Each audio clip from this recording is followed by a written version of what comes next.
2026. Então vamos receber, por favor, senador Alessandro Vieira, seja bem-vindo à live das 5 do DCM. Boa tarde. Boa tarde, quase boa noite. Prazer estar falando com vocês. Muito bem, senador. Senador, a gente vai ter muitas perguntas aqui, a gente tem alguns temas que a gente vai querer levantar, o nosso chat também vai participar. Então, eu gostaria de começar, senador, por um tema, que é um tema que está muito em voga no Congresso, que é a PEC dos precatórios. Né, a PEC dos precatórios que foi aprovada agora no Senado, e você foi uma oposição forte, né? Foi uma oposição forte a essa PEC. Eu gostaria que você explicasse um pouco para a nossa audiência o que é a PEC dos precatórios, por que do seu voto contra, e o que a gente pode esperar a partir da aprovação dessa PEC agora pelo governo Bolsonaro. Bom, primeiro, a tramitação da PEC ainda está rodando. A gente teve a promulgação de um pedaço da PEC. Para resumir, para quem acompanha a gente, o governo se defrontou com dois problemas.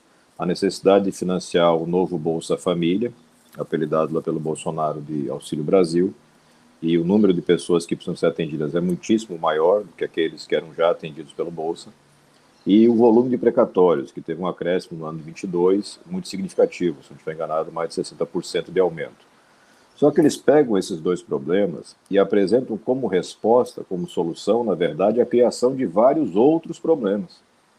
Eles apresentam a proposta de calote dos precatórios, eles apresentam a proposta de mudança da regra do teto de gastos, e com isso tudo abrem um espaço fiscal gigantesco sem nenhum tipo de destinação. Quer dizer, eu apresento uma PEC, o governo apresenta uma PEC, a Câmara dos Deputados vota uma PEC, dizendo que é para pagar o Auxílio Brasil, mas não tem uma linha garantindo recurso para o Auxílio Brasil. Esse é o nível do que a gente viu lá na tramitação pela Câmara dos Deputados. No Senado, a gente trabalha primeiro para apresentar um texto alternativo. Eu fiz isso em conjunto com vários senadores, bancada do PT, Simone Tebet, do MDB, Oriovisto, que é do Podemos, do Paraná, o Zé Aníbal, do PSDB de São Paulo. Só que na CCJ, o governo conseguiu uma vitória muito significativa, foi um 16-10, o que sinalizava para a gente que poderia ter um rolo compressor no plenário. Então a gente muda o disco, vamos dizer assim, e a gente começa a trabalhar com redução de danos. E na redução de danos, a gente realmente conseguiu votar no Senado um texto que fazia a vinculação do espaço total criado, o espaço fiscal total criado seria para o Auxílio Brasil e para a Seguridade Social, que nada mais é do que saúde, assistência e previdência, para garantir os reajustes necessários por conta da inflação. Isso não estava previsto no orçamento original do Brasil, então a gente tinha que ajustar isso. E tinha que garantir o maior espaço fiscal possível para atendimento das pessoas. Então o texto votado pelo Senado garantia recurso suficiente para pagar o auxílio de R$400 para aproximadamente 21 milhões de famílias brasileiras. Isso é perto do que é necessário, ainda não é o necessário, mas é perto. A gente também garantiu que o calote, que a equipe do Paulo Guedes queria transformar em uma medida de 10 anos, gerando uma bola de neve, quem está acompanhando a gente, precatório é uma dívida que a Justiça mandou o Estado pagar. O Estado não pagou no tempo adequado ou pagou errado, tramitou um processo na Justiça 5, 10, 15, 20 anos, a Justiça manda pagar e o Estado tem que pagar, fazer esse pagamento. O governo brasileiro, através do Bolsonaro, quer colocar na Constituição o direito de não pagar. E, de certa forma, está conseguindo. Nós reduzimos no texto do Senado o tamanho do calote. O calote ficou apenas até 2026, com algumas exclusões do teto. Por exemplo, o precatório do Fundef, né, o precatório que diz respeito a direitos de trabalhadores da educação, especialmente professores. Era o maior precatório que estava lá no pacote a ser pago, a gente tirou ele desse teto, garantiu o pagamento direto. A gente reduziu o tamanho do calote, a gente é contra o calote, mas na redução de danos a gente reduziu. Só que isso tudo foi amarrado num acordo com a presidência do Senado, no seguinte sentido, e eu sou muito objetivo na minha fala sempre. Eu, e acho que a maioria da torcida do Flamengo, não acredito no compromisso do Arthur Lira, certo? Então, o Pacheco assumiu, o senador Rodrigo Pacheco, presidente do Senado, assumiu o compromisso de mandar o texto para a Câmara do jeito como a gente votou e aprovou. Porque tem um monte de coisas aí que são de técnica legislativa. Se o texto está fragmentado em incisos e artigos e parágrafos, é mais fácil tirar um pedaço. Se a gente junta tudo num texto só, no artigo, tecnicamente a gente chama caput do artigo, eles não conseguem tirar. O que o Pacheco fez? O Pacheco pegou rompendo o acordo, e desmembrou o texto. Então, o texto que ele mandou para a Câmara não foi o que a gente votou. É diferente, substancialmente diferente. E acabou atropelando e fazendo a promulgação, o que permite, a depender da votação da Câmara dos Deputados, que está prometida para a próxima semana, que o governo Bolsonaro tenha de 50 a 65 bilhões de reais sem nenhum tipo de carimbo, para poder fazer a manobra política que bem entender no próximo ano, inclusive as famosas emendas do orçamento secreto. Então foi uma semana muito difícil, a próxima semana também vai ser muito difícil. A gente espera forçar, através da pressão social, que a Câmara dos Deputados tenha consciência e entenda que a urgência dos brasileiros é atender a questão de segurança mínima alimentar de quem está passando miséria, está na miséria. E qualquer um que tiver a dignidade de andar numa esquina vai ver. Se eles mantiverem a hipótese original deles, derrubando o texto do Senado, a gente vai ver isso. Dinheiro que é arrancado do orçamento e levado para destinos que você provavelmente nunca vai conhecer. Senador, só para complementar, Misael, eu já passo para ti, só para complementar, alguns setores dizem que é importante aprovar a PEC dos precatórios em função de que o próximo governo, em 2023, ao assumir, se essa PEC não for aprovada, o próximo governo não consegue governar em função do travamento e do caos no orçamento e nas contas. De que forma que a gente pode enxergar essa alegação? Ela é essencialmente uma mentira. O orçamento é talvez a peça legislativa mais importante e a menos transparente. Para você ter uma ideia da complexidade, se a gente fizesse a impressão em folha 4 do orçamento, daria uma pilha de mais de 1 metro, 1,5 metro de altura. É uma peça extremamente complexa. E ali acontece toda a mágica da gestão. Dentro do orçamento, eu tenho margem mais do que suficiente para fazer mudanças de destinação que garantem o pagamento das despesas prioritárias, dentre elas a assistência básica através do Auxílio Brasil. Então, não é verdade, não é verdadeira essa afirmação. Agora, o que acontece é que nos últimos anos nós temos governos que não se preocupam em fazer gestão orçamentária. Eles fazem a opção por ir esticando a corda. A gente chegou agora no teto de gastos, e claro que o teto de gastos pode ser discutido. Ninguém está dizendo que é uma solução mágica e tem que escalar escrita na pedra que ninguém pode alterar, não é isso. Só que no ano pré-eleitoral, com um Congresso que está contaminado pelo orçamento secreto, eu coloco na mesa a discussão do teto, a consequência é essa, a tentativa de aproveitar a oportunidade para aumentar o espaço para manobras orçamentárias não transparentes. Então é possível sim fazer o pagamento. Eu sou vice-presidente da Frente Parlamentar Mista de Defesa da Renda Mínima. A gente já mostrou com clareza que existem fontes de recursos dentro do orçamento para fazer a implementação séria de uma renda básica para os brasileiros que dela precisam. Agora, isso exige vontade política e desprendimento. Você não pode fazer, ao mesmo tempo, gestão politiqueira de emendas e atender a necessidade do povo. Aí sim falta dinheiro. Muito bem, Misael, você só lembrando, pessoal, enviem os superchats de vocês, aproveitando aqui a presença do senador, mandem suas perguntas através de superchats, além de interagir com o senador, vocês ajudam o DCM, que é uma mídia independente, é uma mídia que busca trazer informações muito importantes e construir a democracia a partir disso. Vocês ajudam a manter o DCM, que é muito importante para a gente continuar trazendo quadros políticos também importantes para o nosso país. Vai lá, Misael, é contigo. Senador, boa tarde, obrigado pela presença, Jorge Misael aqui falando. Eu tenho uma dúvida, eu tive aí na semana passada, durante a votação, e eu vi que alguns senadores ainda se sentiam um pouco incomodados com a narrativa do governo que se colocou que se votava a PEC 23, ou não teria possibilidade de se pagar o auxílio. O senhor bem disse, agora há pouco, que tem sim possibilidade, eu também acredito nisso, por ter estudado um pouco do orçamento do próximo ano e dos próximos anos, que haveria a possibilidade de se pagar, independente da votação da PEC 23.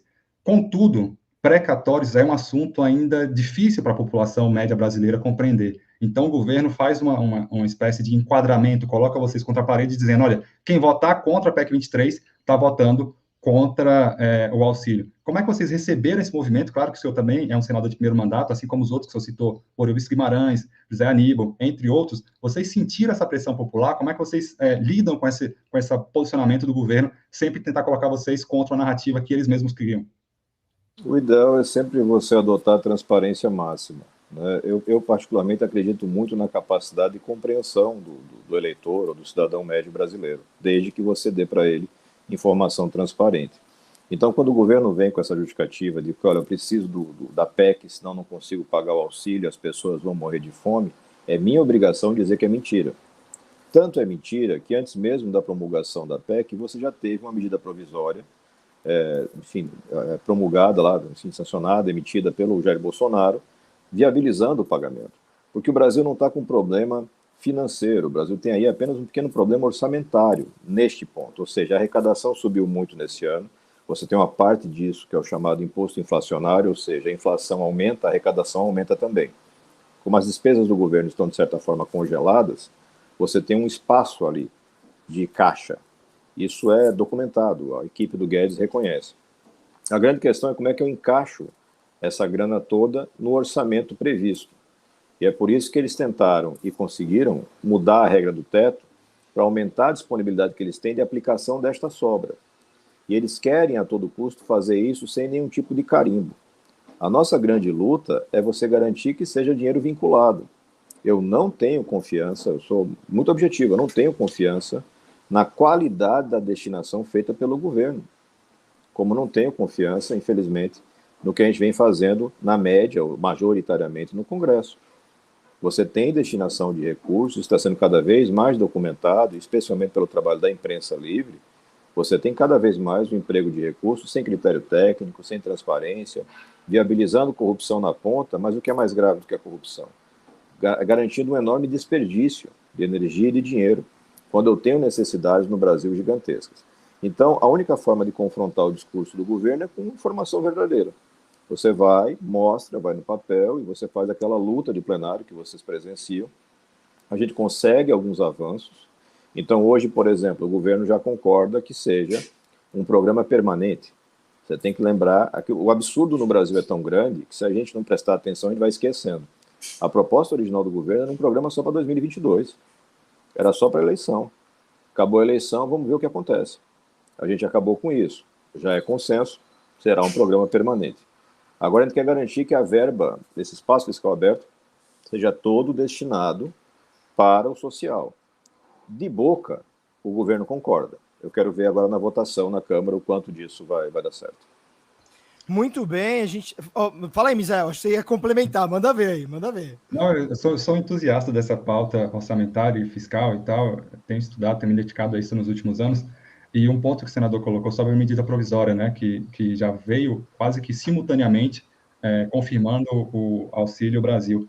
A medida provisória ela foi aprovada inicialmente, e está assim até agora, sem a possibilidade de correção inflacionária, ou seja, a cada ano vai ter que se discutir um novo posicionamento desses valores. Assim, na minha percepção inicial, isso é talvez um equívoco do parlamento nesse momento. Queria que o senhor falasse um pouco isso, e já emendando na próxima também, para a gente entrar no próximo assunto, o posicionamento do parlamento em relação ao orçamento secreto, né? Teve aquele primeiro atrito entre a ministra Rosa Weber, agora parece que os presidentes da Câmara e do Senado foram lá e se posicionaram dizendo que não é bem assim, que não tem como olhar o passado, mas agora em diante nós vamos olhar. Eu queria que o senhor falasse um pouco isso daí, porque também tem um incômodo popular com esse, talvez, passar o pano dos presidentes nesse tema. Como é que está o orçamento secreto? Como é que vocês estão vendo isso? E tem, sim, a possibilidade, ou não, de se dar transparência a isso? Só lembrando para quem nos assiste, houve casos relatados aí e distribuídos na imprensa que alguns parlamentares ganharam até 20 milhões de reais por uma única votação. Então, como descobrir quem é esse parlamentar e como é que está esse movimento de emendas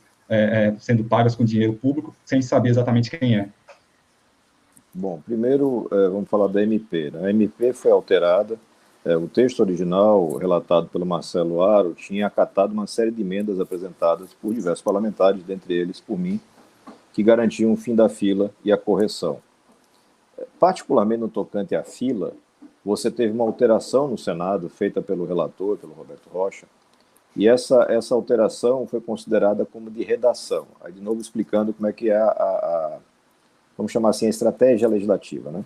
Se a emenda é de redação, ou seja, eu só mudei a vírgula, mudei o ponto, eu não preciso retornar para outra casa. Se a alteração é de mérito, a emenda é de mérito, eu tenho que retornar.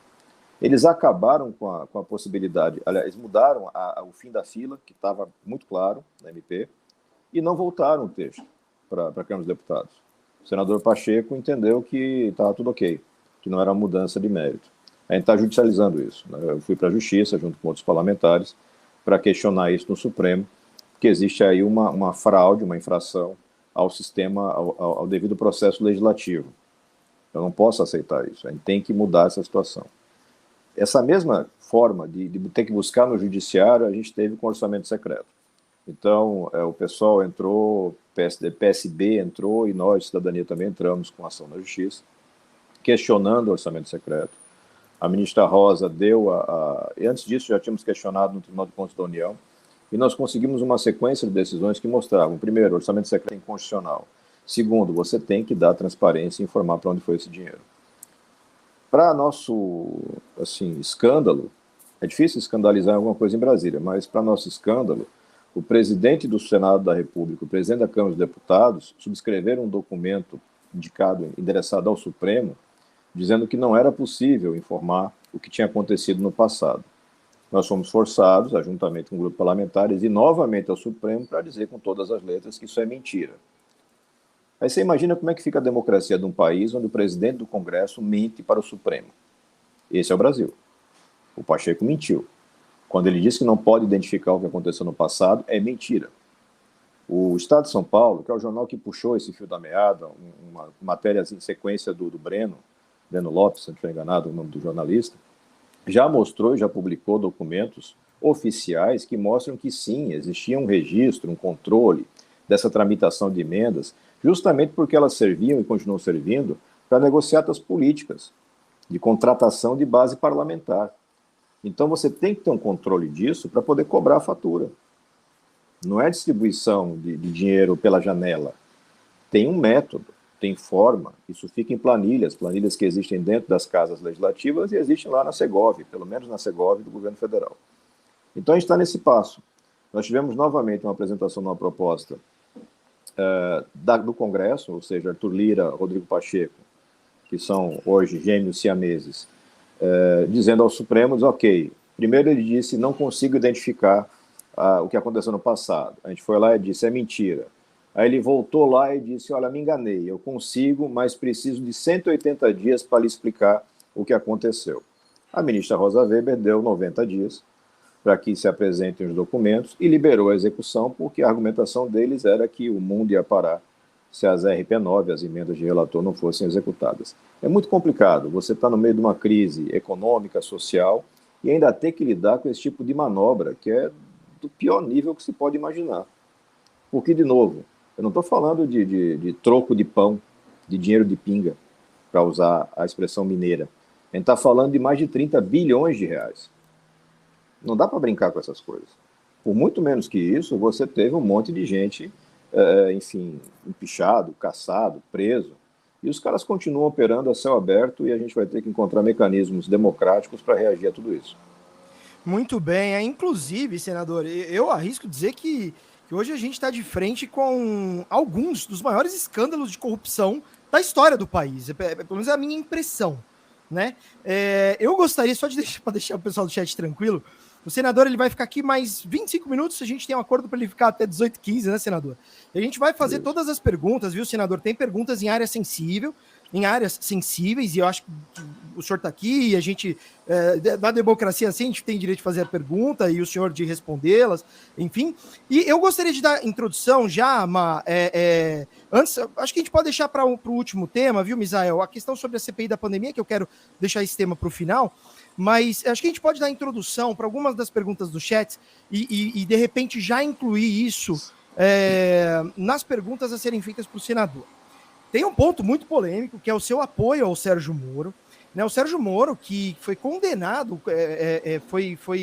foi apontado pelo STF como um juiz imparcial. Não há nada pior para um juiz, aqui eu estou dando a minha opinião, do que ser um juiz imparcial, um juiz que se envolveu na promotoria, um juiz que dizia quem que deveria ser o promotor, um juiz que trocou mensagens com o procurador fora do processo, um juiz que, segundo as mensagens, inclusive da Vaza Jato, cometeu diversos desvios da função de juiz para atender anseios pessoais. O Deltan Dallagnol, agora na operação spoofing, mostrou ali ele alterando delações para condenar pessoas, para tirar do pleito eleitoral, para que o Bolsonaro ganhasse e ele assumisse como ministro do Bolsonaro e, segundo o próprio Bolsonaro, para que ganhasse uma vaga no STF. Ou seja, é uma pessoa indefensável. E aqui eu estou dando a minha opinião, tá, senador? Você fique à vontade aqui, mas eu preciso dizer o que nós temos aqui como fato. E aí, a partir dessa introdução, Má, eu gostaria muito de ler alguns superchats. Se você me permitir ler, não sei se a Marília permite que eu faça a leitura. Como que você quer fazer, Má? Oi, bom, é minha função. Você vai pegar assim, de graça? Vai lá, manda ver, manda ver. Então, é a o partir Vicky disso... me traindo? Não, manda ver, vai lá, vai lá. Acho que, Vamos lá, um gente, não tem essa. Eu vou ler, pode deixar que eu leio com todo carinho, senador. Muito obrigada pela presença, viu, senador, por doar seu tempo aqui para a gente, mas nossa audiência quer indagar e eu tenho certeza que o senhor vai poder responder tranquilamente, como faz Júlio César Beraldi, que pergunta, senador, o que acha de ser julgado por um juiz parcial? É parcial, viu, Fabrício? Eu falei imparcial, desculpa. Quando a gente acha que uma palavra é ruim, geralmente começa com in, né? Mas, na verdade, o ruim é ser parcial para um juiz. Vamos lá. E o Júlio César Beraldi ainda coloca o senhor mais numa pergunta pessoal, para o senhor realmente avaliar como seria se fosse com você, com o senhor. Senador, gostaria de ser julgado por ato indeterminado, condenado, né? No caso, condenado por ato indeterminado? Então fica aí a pergunta, vou ler mais alguns. A Mara diz, se não trabalham para esclarecer a população, votam com o governo e a máquina. Toma lá da cá, segue, vergonha. Olga Grogró, por que temos que passar confiança para a direita sem ter confiança no cara que usamos para passar confiança para os outros? É sobre o vice do Lula, né? Vamos ver o que mais tem aqui. Maiara Silva, senador, o ex-juiz Moro cometeu quantos crimes na Operação Lava Jato? Ele deveria estar preso? Ou você acha que ele só fez o seu papel nessa operação? Vamos continuar aqui. Rita Wayne, só Lula salva. Aí a opinião dela. Saulo Cruz, senador, você acha que o Bolsonaro está aparelhando o Estado com a indicação de um engavetador-geral da República e 2 ministros aliados para o STF? Rogério Aparecido Pereira dos Santos. Aí ele está sendo até um pouquinho crítico diretamente ao senhor. Por favor, me perdoe, eu vou ler textualmente. Votou e fez campanha para o Bolsonaro e agora vem com ar de inocente. Como assim, Rogério? Sem perder a chance de atacar o PT. Muito bem, quero agradecer também Márcia Brambila, nossa super parceira que manda um sticker. Primeiro sticker dessa live, gente, por favor, pingos e stickers a gente precisa para continuar. E até agora, Fabrício, pasme, nenhum membro novo? Gente, vamos lá, a gente precisa disso para seguir em frente aqui. E, por favor, agora a palavra com senador Alessandro Vieira, suas respostas aos questionamentos. Obrigada. Está mudo, senador? Sobre temas. Aí, obrigado. pronto. Obrigado pela oportunidade de falar sobre temas tão interessantes e sensíveis. Primeira coisa, para esclarecer, eu não consegui, me desculpem, registrar todos os nomes que você citou. Eu não fui eleito pedindo voto para o Bolsonaro ou votando no Bolsonaro. Eu fui eleito votando na Marina Silva. Eu era filiado da Rede, minha candidata a presidente da República era a Marina. Eu apanhava muito porque eu dizia que o Brasil precisava de uma pessoa com capacidade de diálogo e não de uma pessoa que fosse para confronto. Só que, infelizmente, o brasileiro entendeu que os nomes mais competitivos, enfim, que mereceram mais votos, foram Fernando Haddad e o Jair Bolsonaro. Então, naquele momento, eu não precisava declarar voto, não precisava pedir voto para ninguém, já estava eleito, mas eu não acredito em falta de transparência. Eu acho que a gente tem que ter responsabilidade naquilo que a gente faz. E aí eu fui a público e anunciei meu voto no Estado, apoiei um candidato do PSB aqui no Estado, foi derrotado, e nacionalmente eu disse que daria o voto a Jair Bolsonaro com todas as críticas feitas. Esse texto está na internet, o vídeo da época está na internet. Os bolsonaristas não gostaram da declaração, porque eu já fazia referências a várias condutas dele que acabaram se confirmando, mas eu entendia naquele momento que o retorno ao poder do projeto do PT seria negativo. Eu acreditava que era preciso avançar no desmonte de uma estrutura de corrupção que não foi inventada pelo PT, mas da qual o PT participou durante seu período de governo. Como já reconheci várias vezes, eu errei nesse voto. Eu errei porque eu subestimei a capacidade de destruição do Bolsonaro. Eu imaginei que ele seria, de alguma forma, contido pelas instituições. Foi o contrário. O Bolsonaro muito rapidamente conseguiu cooptar aqueles que estavam talvez só esperando uma oportunidade para ser cooptados, e daí partiu para um desmonte terrível de tudo aquilo de legislação que foi utilizado e construído ao longo de anos de governo do PT. As coisas têm que ser vistas com algum distanciamento emocional. A paixão partidária e a paixão por determinados políticos normalmente distorce as coisas. E se a gente já for começar a falar da Lava Jato, eu acho que tem um grande problema na Lava Jato, que foi a permissão, voluntária ou não, e o tempo vai mostrar isso com mais clareza, de se utilizar a ação ou partes da ação para uma narrativa política, que dava a entender que a corrupção e que todos os males do Brasil foram criados pelo Partido dos Trabalhadores. Isso não é verdade. Tanto não é verdade que os operadores que atuaram no governo do PT são os mesmos que atuaram nos governos anteriores, que eram do PSDB, e que continuaram atuando com Temer, do MDB, e atuam hoje com Bolsonaro, recém-filiado ao PL. Não é tão simples como as pessoas tentam ver, como se fosse tudo maniqueísta, bem e mal. Brasília é um lugar bastante cinzento, vamos dizer assim. Existe uma estrutura de poder que é histórica e que vai se apropriando de nacos do orçamento e das decisões políticas em seu benefício, em benefício das suas empresas, dos seus grupos individuais. Praticamente todos os governos, se não todos os governos, acabaram se adaptando a isso, se curvando a isso. Eu acho que podemos descartar a discussão da Lava Jato se a gente for considerar que toda Lava Jato é suspeita. Vamos aceitar essa hipótese só para discutir. Vamos falar do mensalão, que foi o julgamento anterior. A gente vai desconsiderar o julgamento do mensalão, a gente vai ignorar o que ficou provado, porque ficou de fato provado. Existe um sistema de corrupção no Brasil. Ele vive há muito tempo. Não é uma coisa simples de ser modificada. Ninguém vai ser salvador da pátria e vai resolver esse problema. Mas ele existe. É por isso que você tem decisões tão conflitantes dos tribunais superiores. Eu entendo a tese do juiz suspeito por conta de troca de mensagens em aplicativo de mensageria, como o Telegram, mas a gente precisa refletir como é que funciona a situação do Supremo Tribunal Federal, onde os juízes que declararam a suspeição daquele que trocava mensagens se reúnem em almoços, jantares, conversas de bar com investigados e fazem isso para conseguir a nomeação, para permanecer no cargo e para tomar as decisões. Então, acho que o Brasil precisa de uma reflexão um pouco mais profunda e um pouco mais séria do que a disputa de torcidas. Eu tenho muita preocupação com isso.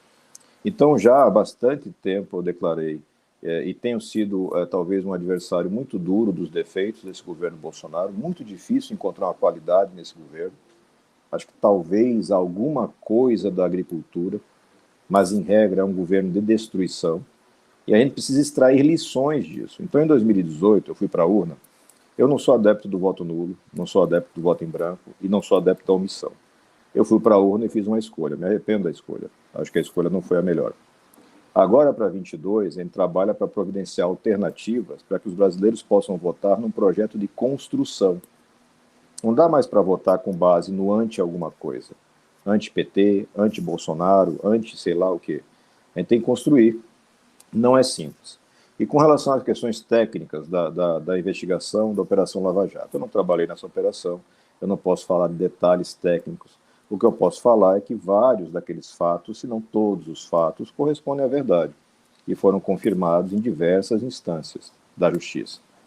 A suspeição, que pode ser considerada, deve ser considerada, ela foi confirmada pelo Pleno do Supremo Tribunal Federal, ela foi declarada em um habeas corpus ou em um recurso que ficou na gaveta de Gilmar Mendes por quase 2 anos, esperando a mudança de composição da turma. Eu não posso ignorar essas coisas. Se eu ignoro o sistema que existe, eu não consigo resolver o problema. Eu tenho que diagnosticar corretamente o problema. Então, diagnosticando corretamente o problema, a gente tem que enfrentar as dificuldades do Brasil sabendo quem são os players. Existe um sistema corrupto, corrompido há muito tempo, que está infiltrado em várias instâncias do poder, inclusive no parlamento, e que mina qualquer estratégia de mudança da realidade dos brasileiros. É por isso que eu não consigo garantir, por exemplo, que todo o dinheiro vá para a assistência de quem está morrendo de fome. Tem gente que vai votar e vai conseguir fazer essas mudanças. Posso interromper um pouquinho? Então, claro. E como é que a gente explica o governo Lula? Nesse governo, o senhor consegue ver qualidades? Como a gente explica aqui mesmo Lula, nesse com certeza. mecanismo de corrupção tão eu sou arraigado? Marília. Como que conseguiu tirar os 30, 40 milhões da miséria? Para você ter ideia de como a gente vive num país rico. Seria infantil você não reconhecer os avanços do governo Lula. Eu não me presto a esse tipo de serviço. Lula provavelmente foi o melhor presidente da República para os nordestinos. Acho que talvez voltando muito lá atrás ele consiga alguma coisa comparável. Os avanços aconteceram. Vários setores do governo Lula tiveram desenvolvimento de políticas públicas muito qualificadas e sérias. O Bolsa Família, em particular, é um programa reconhecido no mundo inteiro. Você acabar com o Bolsa Família e criar um programa que não tem meta, que não tem métrica, é um escândalo. É um escândalo, é um equívoco. Só que eu tive a oportunidade de falar isso em plenário no Senado. Eu tenho que lidar com a realidade de um governo incompetente e desinteressado com relação aos problemas verdadeiros dos brasileiros. E é dentro dessa realidade que eu tenho que legislar. Então, se ele acabou com o Bolsa Família e ele criou esse outro Frankenstein, eu tenho que lidar para que o Frankenstein atenda ao máximo de pessoas, com o máximo de qualidade, para suportar esse governo até o final e pensar como trabalhar no próximo. Então, não cabe. Eu não sou eleitor, eu nunca fui eleitor do PT para o Executivo, já votei no PT para o Legislativo, o hoje falecido ex-governador do Estado de Sergipe, Marcelo Dedas, foi um grande deputado. Para o Executivo, eu nunca votei no PT. Eu entendo que existem algumas divergências do ponto de vista de gestão, de política econômica. Nunca foi uma questão de avaliação de corrupção. Eu acho que não é essa a coisa. Se eu coloco o combate à corrupção como sendo a coisa mais importante, não é que não seja importante combater a corrupção, mas deveria ser uma premissa de qualquer trabalho sério. Ou ele vai começar o trabalho sério dizendo, ok, vamos definir aqui quem rouba o quê e o que sobrar a gente ajuda os pobres. Não faz sentido.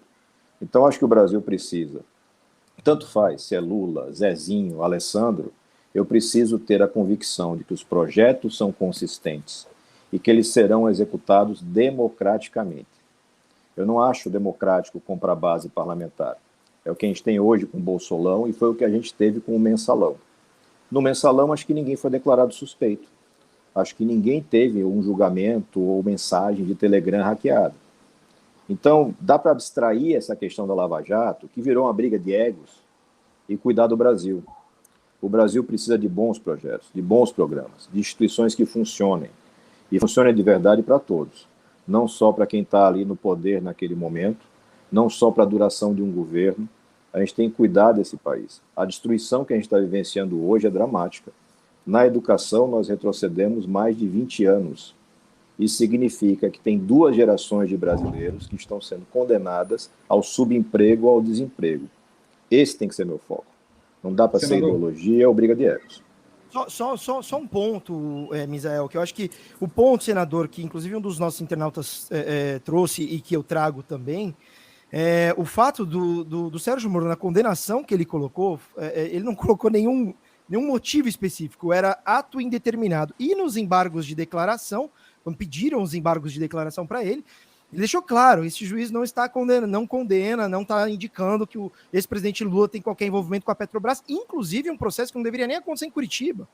É um processo que, inclusive, foi por isso que foi cancelado o processo, né? Não deveria nem acontecer em Curitiba. E aí você vê um juiz de primeira instância viajando para os Estados Unidos, participando de reuniões com a FBI, com a CIA.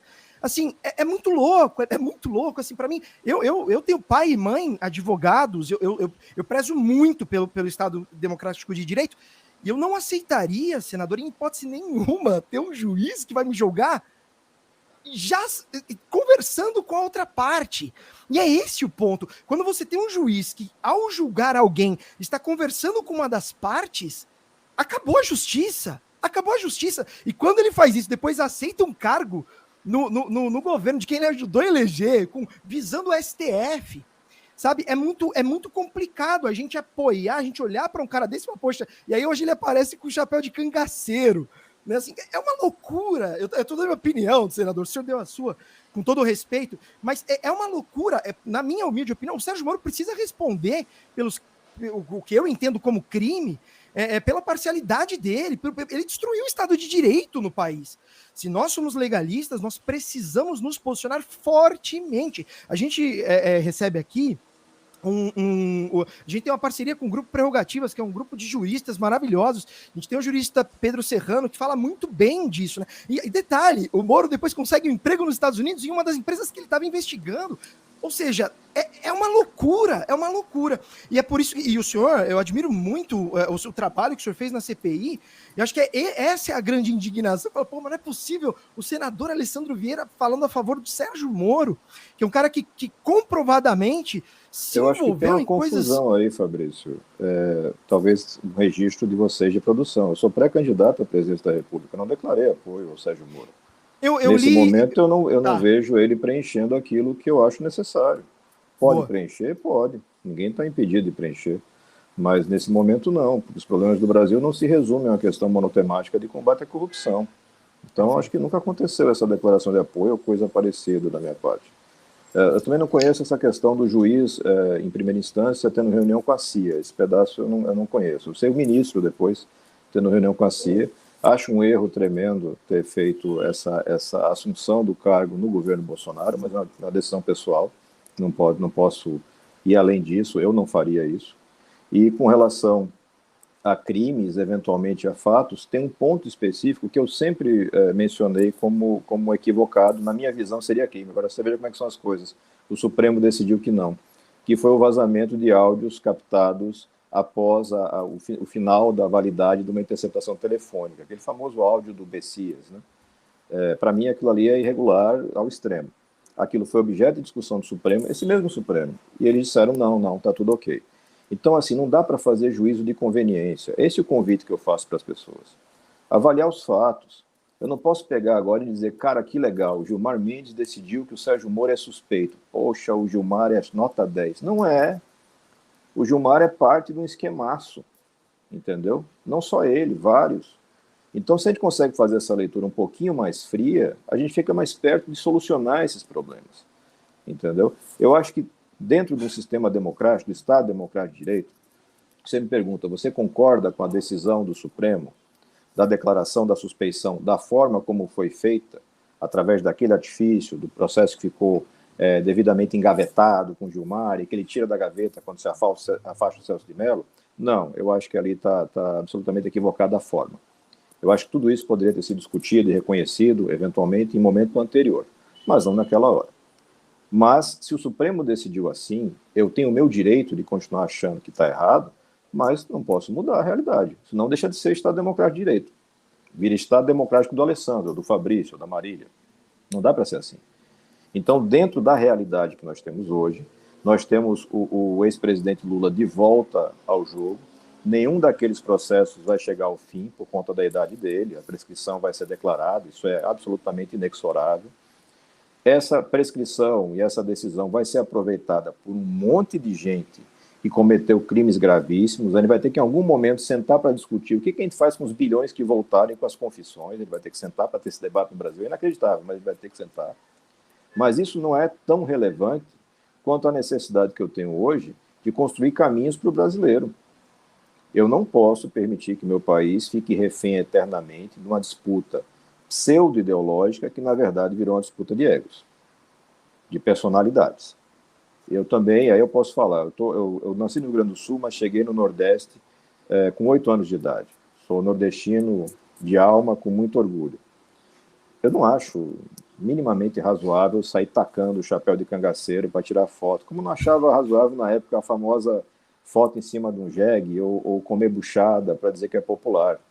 Não acho que isso faz sentido. Acho que a gente tem que ser um pouquinho mais pé no chão, realista. Mas se o cara faz e outros fazem, problema. Eu quero saber do projeto. Qual é o projeto? Como é que eu vou alimentar essa turma? Como é que eu vou tirar o Brasil desse paradoxo aí de crescimento cada vez menor, alguns voos de galinha e nenhuma distribuição de renda? Como é que eu vou enfrentar o dilema da educação, que é crucial? Ele não é falado. Então, quando me perguntam por que você colocou uma pré-candidatura, senador de primeiro mandato, nunca foi político, o que você acha importante? Por que você não pega e apoia o Sérgio Moro, ou Dória, ou Mandetta, ou qualquer coisa parecida? É porque eu acho importante colocar algumas discussões na roda. Eu preciso saber o que o próximo presidente da República, talvez uma mulher, a Simone colocou a candidatura dela na semana passada, acho que, ou nessa semana, importantíssimo ter uma mulher, pelo menos uma mulher participando dessa discussão, porque a presença da mulher sempre qualifica a discussão, para ele poder comparar projetos. E a partir daí tem um voto, e eu espero que o brasileiro comece aos poucos a ir votando de uma forma menos emocional e mais racional. Depois, acabou a eleição em 22, não interessa quem ganhou, foi o Lula, foi o Bolsonaro, foi o Moro, foi o Alessandro, não interessa. A gente tem que sentar como adultos e definir como é que a gente vai cuidar dos nossos problemas. Senão essa armadilha de narrativas, de retóricas, vai aprisionando e deteriorando a nossa democracia. Acho que o Brasil não merece isso. Senador, se me permite, vai lá. Me permite pegar aqui um ponto da sua fala. A gente vai de novo aí, desde 1978, vamos chegar de novo numa eleição agora. Tá me ouvindo?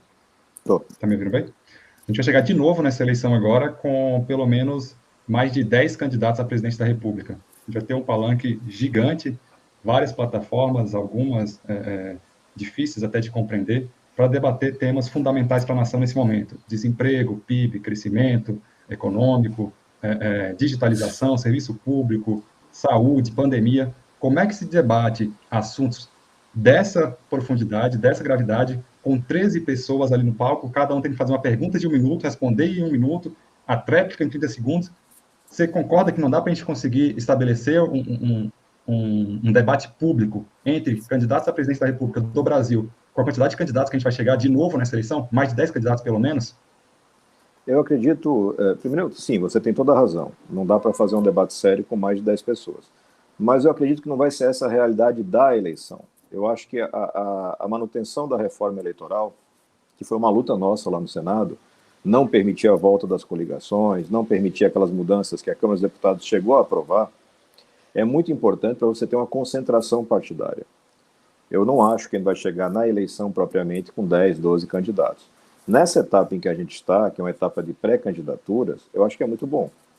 Se dependesse da minha opinião, acho que todo partido tinha que ter seu pré-candidato, colocar na rua o seu projeto para que ele seja debatido pela imprensa, pela sociedade, pela academia, para que a gente possa ir refinando essas ideias. Por que acontece? Quando eu coloco um exemplo corriqueiro, a presença da mulher na administração pública. Quando eu coloco isso na mesa, isso vira assunto, os demais candidatos ou pré-candidatos se sentem obrigados a falar sobre o tema e a assumir compromissos. Eu acredito muito na democracia como essa forma de assumir compromissos públicos e recíprocos, para que a gente possa ir construindo um bom projeto, um bom programa e, no final, você ter uma boa gestão. Então, eu acho, sinceramente, que lá na eleição para valer, a gente vai ter algo como 5 ou 6 candidaturas de verdade. Você pode ter um personagem histriônico, isso não é controlável no nosso sistema, mas com a concentração partidária, em 26, talvez em 24, mas certamente em 26, a gente já vai ter um número menor. Essa coisa de construção, a gente tem que... É muito natural nosso, latino, brasileiro, querer os resultados imediatos. Você não vai pegar uma democracia absolutamente disfuncional, como é a brasileira, e transformar na democracia europeia, de um dia para a noite, com a canetada de alguém. Não vai. Mas a gente está caminhando num sentido que, para mim, é interessante. Você levar essa questão de federações, fusões. Então, por exemplo, a bancada do PSB, que é um partido que eu respeito bastante, mesmo não tendo uma total sintonia ideológica, já se manifestou no sentido, aceito federar com o partido A, B, C, D e E. Se não me engano, PT, PV, Rede, PDT, acho que é uma coisa assim, PCdoB. Isso é muito importante, porque o eleitor começa a entender o jogo. Diz, ok, esse meu candidato, Lula, Alessandro, Bolsonaro, ele topa jogar com esses caras daqui. Ele não topa jogar com aqueles outros. Isso vai gerando um comprometimento que é bom para a democracia. A democracia brasileira, antes dessa reforma, era mais ou menos o seguinte: eu voto no Alessandro, vou eleger o Misael, voto no Fabrício, eleger a Marília, e ninguém controla nada. Não dá para ser assim. A gente precisa de muita transparência, o eleitor se aproximando mais, entendendo as propostas, resgatando aquela coisa de começo, meio e fim. Então, voltando à pergunta talvez que a Marília tenha feito, né, o Lula, a redução da desigualdade, aquele trabalho foi belíssimo, não dá para jogar pela janela. Agora eu tenho que entender como é que ele começou, como é que ele foi executado, qual é o conhecimento técnico. Eu tive a possibilidade de pessoalmente falar para o ministro Paulo Guedes que ele precisava mudar a equipe dele, reforçar a equipe dele, trazendo profissionais que entendam de política de transferência de renda, de redução de desigualdade, porque eles não têm ninguém assim na equipe. Eles realmente não têm. E o resultado é esse que está aí.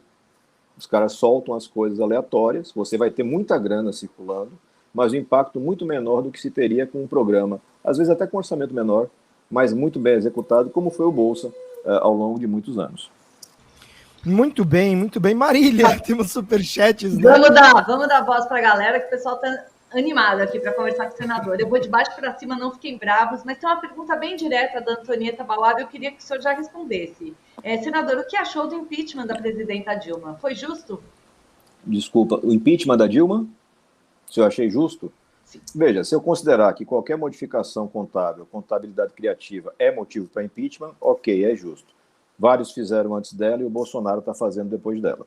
Então, meu problema é com a aplicação casuísta da regra. Esse que é o meu problema. Eu acho que a Dilma tinha dificuldades políticas, todos os relatos que eu recebo com relação ao ex-presidente Dilma é que é uma mulher honesta. Então, eu não acho que tenha sido a melhor solução, considerando que você não tinha antes essa preocupação e não passou a ter depois. Foi uma coisa feita pontualmente para o caso da Dilma. Então, eu acho que esse é um problema.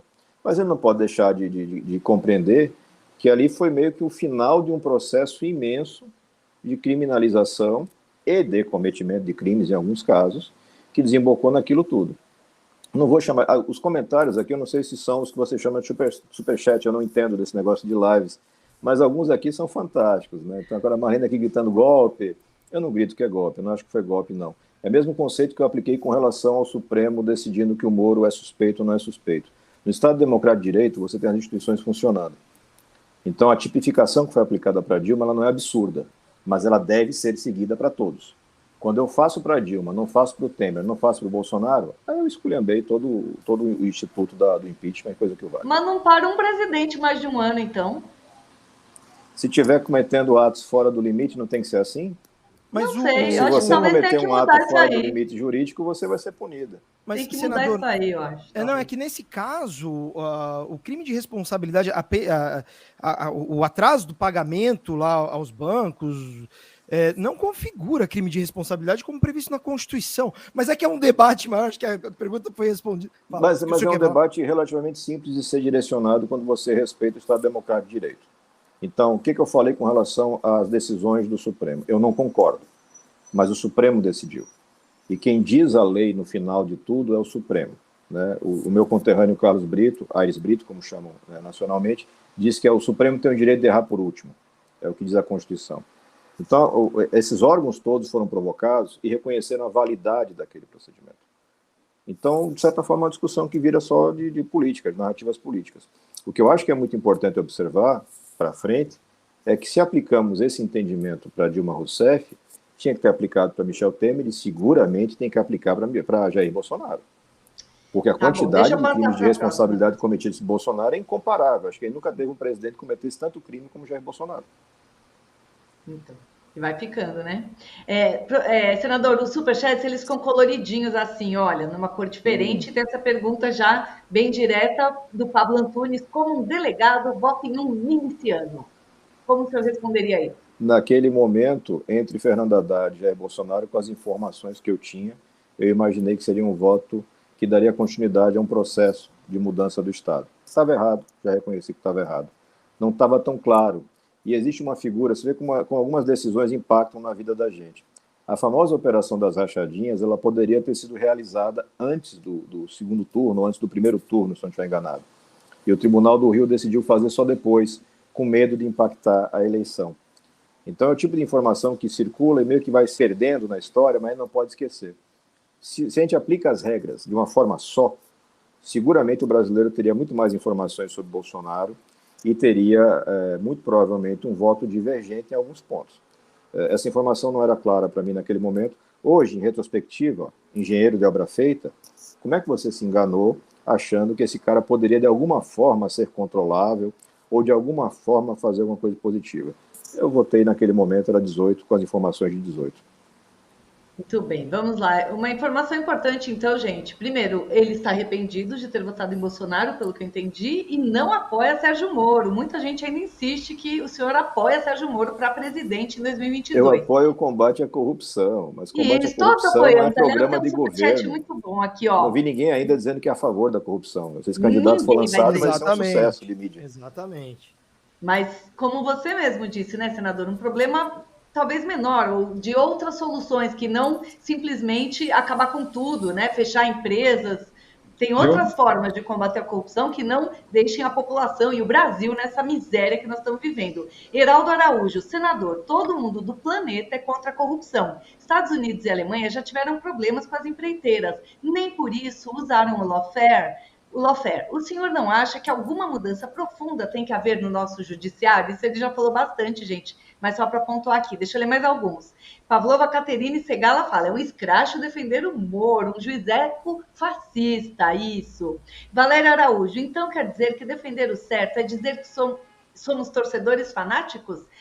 O senhor, como delegado, não soube diferenciar um louco do melhor ministro da educação? Eu vou continuar. Saulo Cruz. Eu tenho divergência quanto ao melhor ministro. O jeito que a pessoa perguntou. Acha que a PEC 32 passa no Senado? Pode adiantar a sua posição a respeito da reforma administrativa? Eu queria completar essa depois. Era isso, né? Anderson Cardoso, o senador tem uma retórica ensaboada. Claramente usa o termo mensalão que condenou Zé Dirceu por domínio do fato para detratar o PT.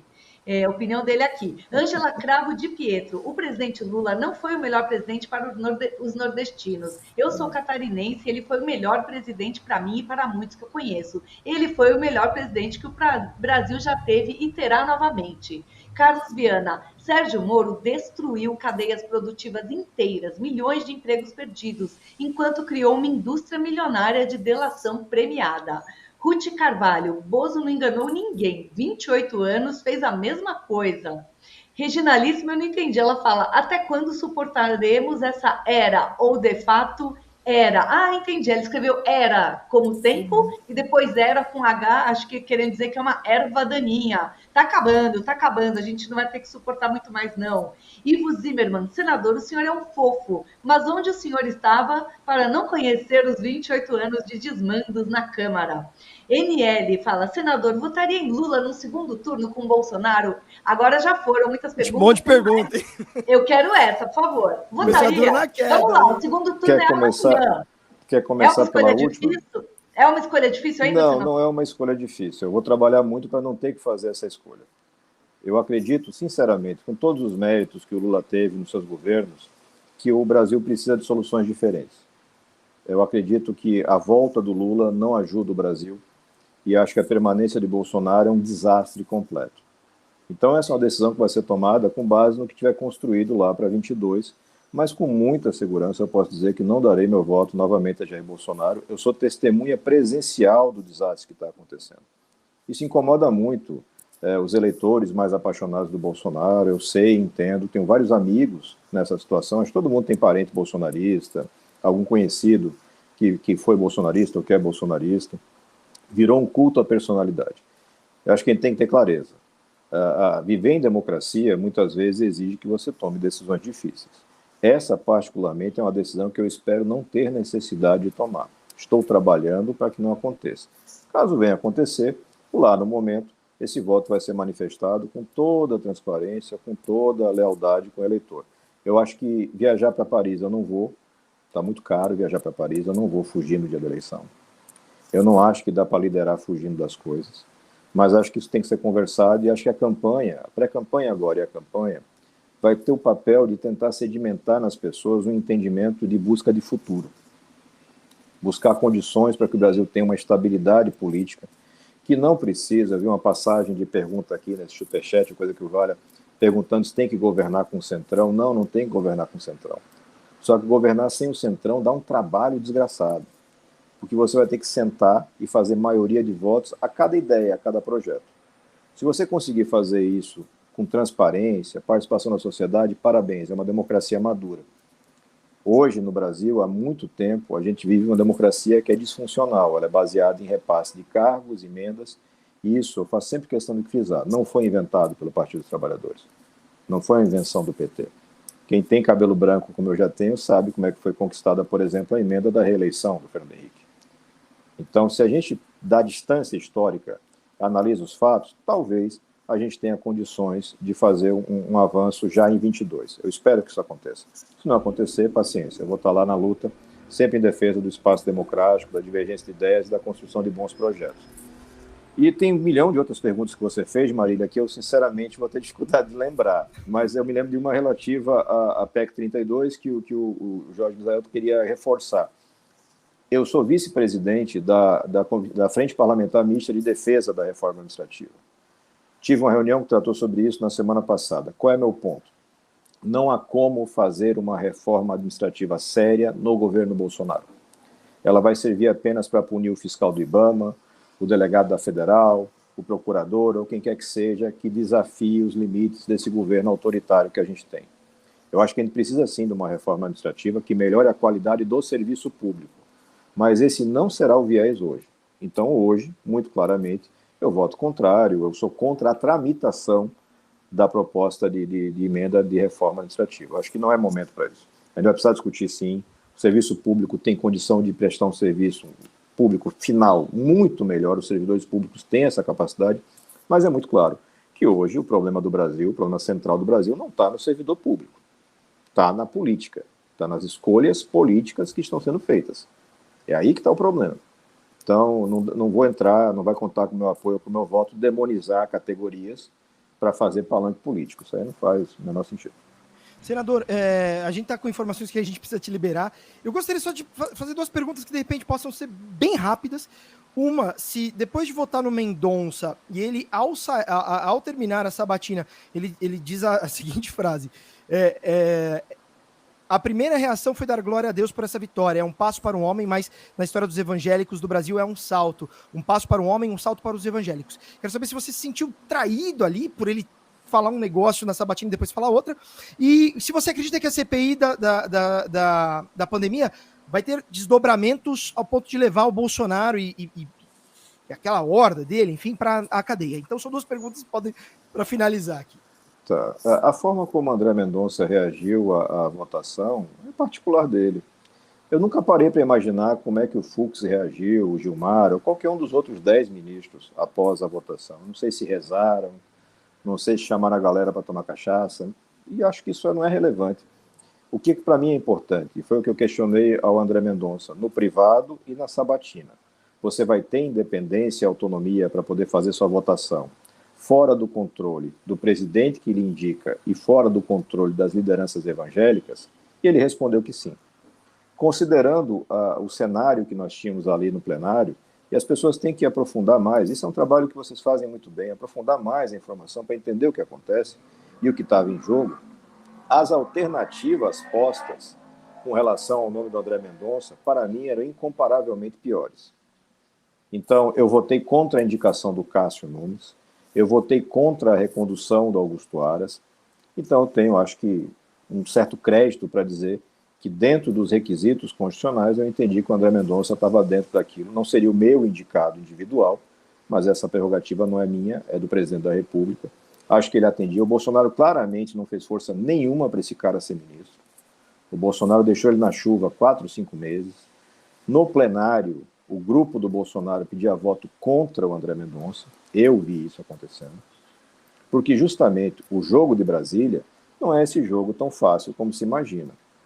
Olha, o cara gritou glória, aleluia, ele é um radical, meu Deus, tem que tirar esse cara. Tem todo um jogo feito para colocar mais uma peça dentro do Supremo Tribunal Federal apta ao jogo que nós vemos acontecer lá o tempo inteiro. Uma ligação de grandes bancas, grandes poderios econômicos e julgadores, para não falar em políticos enrolados no meio desse negócio todo. Então, dei meu voto com toda a tranquilidade, não posso ter garantia de que vai funcionar, não tive nenhum voto para Supremo tem garantia, mas tenho sim uma razoável garantia de que os requisitos de saber jurídico e de idoneidade foram, na minha visão, atendidos. Pelo menos atendidos na média brasileira de indicados para o Supremo. Ainda mais quando a gente lembra que o Cássio passou sem nenhum tipo de maior questionamento, ao contrário do André Mendonça. E com relação à CPI, veja, a gente tem que ter o pé no chão de entender até onde vai o papel da CPI. A CPI exerceu, sim, um grande papel, mostrando a realidade da atuação do governo Bolsonaro. A gente tirou o Bolsonaro do controle da narrativa feito ali no cercadinho. Aquela coisa de falar que fez, isso é tudo mentira. A gente derrubou essas mentiras todas, os brasileiros entenderam E por conta disso, hoje, nós temos a garantia de que não está faltando vacina e que não vai faltar no ano que vem. Durante a CPI, em pleno andamento da CPI, a gente não tinha nem a garantia da compra de vacinas para 21 e para 22. Então, mesmo com esse ministro equivocado, absolutamente inadequado, que é o Queiroga, a gente tem hoje essas garantias, porque a CPI, de certa forma, pressionou essa turma. Agora, condenação depende de um cara como Augusto Aras fazer a denúncia, depende de quem vai ser o ministro relator para mandar as coisas andarem. Ele pediu 10, 12 apurações preliminares, o que não significa coisa nenhuma, mas tem alguns inquéritos já em andamento, um deles fruto de um requerimento meu, com relação àquela fake news do Bolsonaro, dizendo que vacina causava AIDS. É uma coisa tão grotesca e tem um impacto tão grande para as pessoas que a gente fez o requerimento, a CPI aprovou e o ministro Alexandre de Moraes determinou a instauração de inquérito. Quando instaura inquérito, significa que todo mundo vai ter que se manifestar, não dá para arquivar e botar na gaveta simplesmente. Então, essas coisas pontuais podem, ao longo do tempo, gerar um resultado penal. Eu espero que sim, porque eles cometeram crimes muito graves. E eu repito, já falei isso antes, difícil encontrar um presidente da República no mundo que tenha cometido tantos crimes quanto o Bolsonaro cometeu ao longo dessa pandemia. Muito bem, senador. Queria dar um espaço para o senhor se despedir. Eu só quero fazer um último comentário, não vou nem ler o superchat do rei Lula Rousseff 247 da Silva, ele só está falando que cabelo branco não quer dizer nada, porque o senhor tem 46, ele tem 71 e ainda não tem cabelo branco, é só uma brincadeira. Por favor, provavelmente ele usa uma marca de tintura que eu não conheço ainda. Peço desculpas para a sua assessoria e agradeço muito o seu tempo e, por favor, a despedida aí da nossa audiência. Agradecer pelo espaço. É sempre muito importante você ter oportunidade de diálogo, mesmo quando você tem divergências de opinião. Porque se a gente tem divergência de opinião, mas tem qualidade no debate, a gente vai chegar em soluções que interessam para o Brasil. Se a gente ficar só discutindo narrativas, personalidades, ele não vai para lugar nenhum. Então, acho que vocês têm um papel importante e acho que todos nós, em conjunto, podemos construir uma solução para esse Brasil tão complicado que a gente está enfrentando. Um abraço para vocês aí, saúde e até a próxima.